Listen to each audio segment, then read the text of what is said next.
सोचो, अगर इंडिया का next major air power transformation west से नहीं आए, बल्कि उस कंट्री से आए जिसके साथ इंडिया ने अपनी डिफेंस एविएशन की नींव रखी थी। एक ऐसा पार्टनर जो सिर्फ वेपन्स नहीं देता, बल्कि टेक्नोलॉजी शेयर करता है, मैन्युफैक्चरिंग सिखाता है और इंडिया को कंज्यूमर नहीं, क्रिएटर बनाता है। मिग-21 जब ये एयरक्राफ्ट इंडिया आया था, तब इसने सिर्फ इंडियन एयरफोर्स को स्ट्रांग नहीं बनाया, इसने इंडिया के इंजीनियर्स, टेक्नीशियंस और साइंटिस्ट्स को कॉन्फिडेंस दिया कि हम भी दुनिया के बेस्ट फाइटर जेट्स बना सकते हैं। सू-30 MKI, जो सिर्फ एक इंपोर्टेड एयरक्राफ्ट नहीं, बल्कि इंडिया रशिया का जॉइंट इंजीनियरिंग मास्टरपीस है और आज भी इंडियन एयरफोर्स की बैकबोन बना हुआ है। ब्रह्मोस, जो दुनिया को ये मैसेज देता है कि जब इंडिया और रशिया मिलकर काम करते हैं तो रिजल्ट सिर्फ फास्ट नहीं होता, अनस्टॉपेबल होता है। और S-400, जो सिर्फ डिफेंस सिस्टम नहीं, बल्कि एक साइकोलॉजिकल डेटरेंस है। ये सब कोइंसिडेंस नहीं है, ये डेकेड्स की स्ट्रेटेजिक अलाइनमेंट का रिजल्ट है। और आज रशिया इंडिया के सामने एक ऐसी ऑफर के साथ खड़ा है जिसे वो खुद भी कैजुअली डिस्क्राइब नहीं करता। वो इसे कहता है मदर ऑफ ऑल ऑफर्स।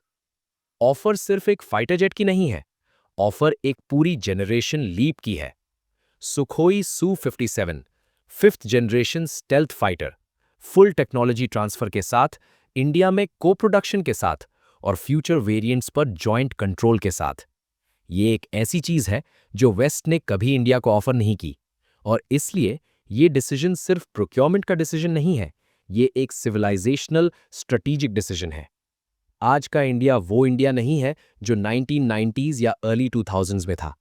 आज इंडिया एक कॉन्फिडेंट नेशन है, एक राइजिंग इकोनॉमिक पावर, वर्ल्ड की फास्टेस्ट ग्रोइंग मेजर इकोनॉमीज में से एक, आने वाले सालों में थर्ड लार्जेस्ट इकोनॉमी बनने की स्ट्रॉन्ग ट्रेजेक्टरी पर। इंडिया का पॉपुलेशन एडवांटेज, इंडिया का सॉफ्टवेयर इकोसिस्टम, इंडिया का प्राइवेट सेक्टर और इंडिया की मैन्युफैक्चरिंग एम्बिशन सब अलाइन हो रहे हैं। लेकिन हिस्ट्री हमेशा एक चीज याद दिलाती है, इकोनॉमिक राइज के साथ सिक्योरिटी थ्रेट्स भी बढ़ते हैं। इंडिया के ज्योग्राफी पर नजर डालें।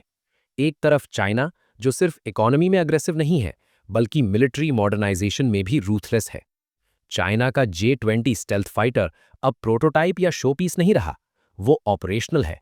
उसके इंजन्स इंप्रूव हो चुके हैं, उसकी एवियोनिक्स इवॉल्व हो चुकी है और वो रैपिडली नंबर्स में आ रहा है। China openly 6th generation fighters पर काम कर रहा है। 2 डिजाइन्स ऑलरेडी रिवील किए जा चुके हैं। दूसरी तरफ पाकिस्तान, जो अपनी मिलिट्री कैपेबिलिटी को चाइना के साथ टाइटली इंटीग्रेट कर रहा है। पाकिस्तान ने ऑफिशियली अनाउंस किया है कि वो Chinese J-35 stealth fighter acquire करेगा और टाइमलाइन 2029 के आसपास बताई जा रही है। इसका मतलब सिंपल है, अगले एक डेकेड में इंडियन सबकॉन्टिनेंट का air power balance dramatically change हो सकता है। और अब इंडिया के पास क्या ऑप्शंस हैं? इंडिया का इंडिजिनस AMCA प्रोजेक्ट बिल्कुल सही डायरेक्शन में एक हिस्टोरिक स्टेप है। मार्च 2024 में पॉलिटिकल अप्रूवल मिल चुका है, डिजाइन्स मैच्योर हो रहे हैं, प्राइवेट सेक्टर भी इन्वॉल्व हो रहा है। लेकिन डिफेंस एरोस्पेस का एक हार्ड ट्रूथ होता है, टाइमलाइंस ऑलमोस्ट कभी भी ऑप्टिमिस्टिक एस्टिमेट पर नहीं चलते। ऑफिशियल इंडक्शन 2035 बोला गया है, रियलिस्टिकली ये और आगे भी जा सकता है। और डिफेंस प्लानिंग में 10-12 इयर्स का गैप सिर्फ नंबर नहीं होता, ये एक स्ट्रेटेजिक वल्नरेबिलिटी होती है। इसी वल्नरेबिलिटी को रशिया टारगेट कर रहा है, इसी विंडो को रशिया फिल करना चाहता है। आज रशिया खुद प्रेशर में है, economic sanctions, shrinking western markets, domestic defence orders limited.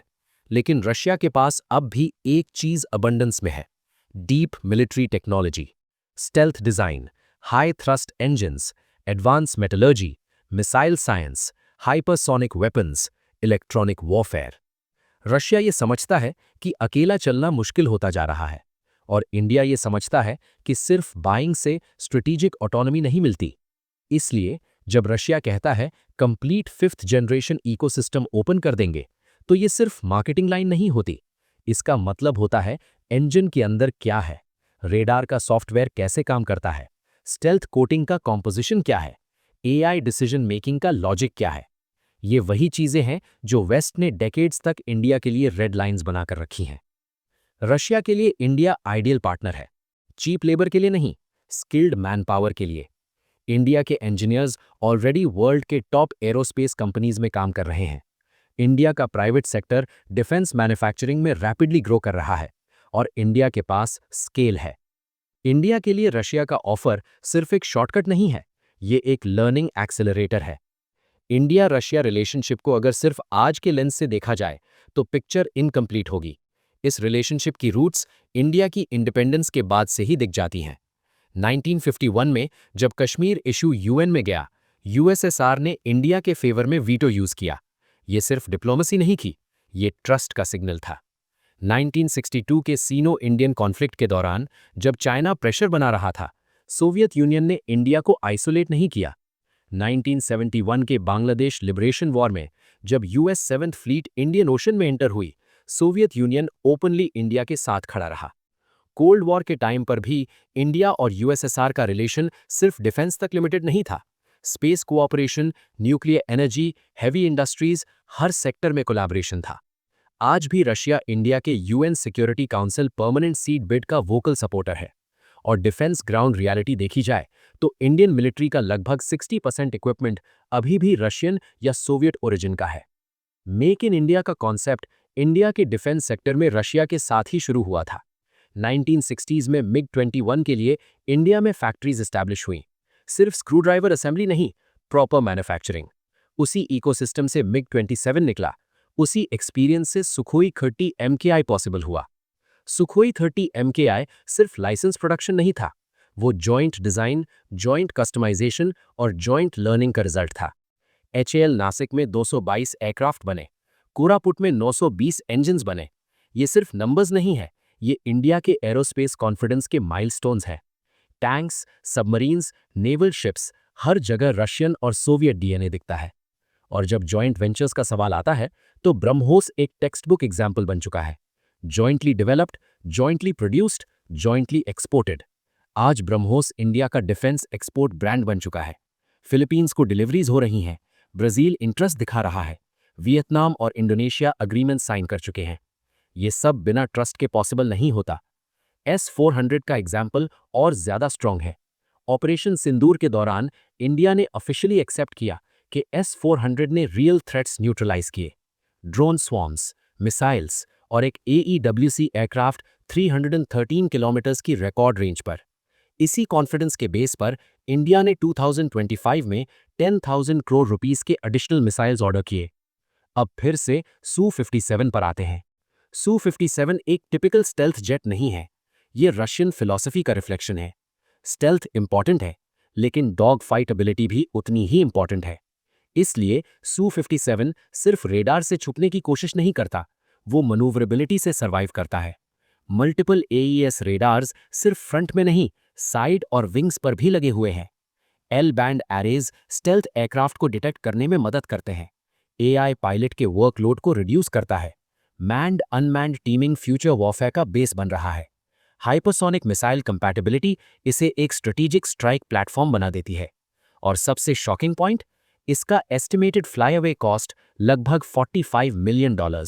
ये दुनिया के किसी भी 5th जनरेशन जेट के कंपैरिजन में एक्सट्रीमली कंपेटिटिव है। वेस्टर्न और रशियन एयरक्राफ्ट का डिफरेंस सिर्फ हार्डवेयर का नहीं होता, ये थिंकिंग का डिफरेंस होता है। वेस्टर्न सिस्टम्स ज्यादा कंट्रोल्ड होते हैं, अपग्रेड्स, एक्सेस, वेपन्स सब OEM की अप्रूवल से लिंक्ड होते हैं। रशियन सिस्टम्स ज्यादा फ्लेक्सिबल होते हैं, कस्टमाइजेशन अलाउ करते हैं, लोकल वेपन्स इंटीग्रेट करना ईजियर होता है। MiG-21 ने इतना इम्पैक्ट डाला था कि US एयरफोर्स को अलग से MiG किलर स्कूल्स बनाने पड़े। AK-47 आज भी सिंप्लिसिटी और इफेक्टिवनेस का सिंबल है। रशिया ने ये सब लिमिटेड बजट्स के बावजूद अचीव किया। आज इंडिया अपने Su-30 MKI को अपग्रेड कर रहा है, ब्रह्मोस ER इंटीग्रेट कर रहा है और फ्यूचर एक्सपोर्ट्स के ऑप्शंस एक्सप्लोर कर रहा है। इन सब के पीछे रशियन टेक्निकल सपोर्ट एक साइलेंट बट क्रिटिकल पिलर है। अगर इंडिया Su-57 को लाइसेंस प्रोडक्शन और डीप कोलैबोरेशन के साथ चूज करता है, तो ये सिर्फ एक एयरक्राफ्ट का इंडक्शन नहीं होगा, ये इंडियन एरोस्पेस इकोसिस्टम के लिए नेक्स्ट जनरेशन लीप होगा। AMCA के वेट के दौरान इंडिया को real 5th generation operational experience मिलेगा।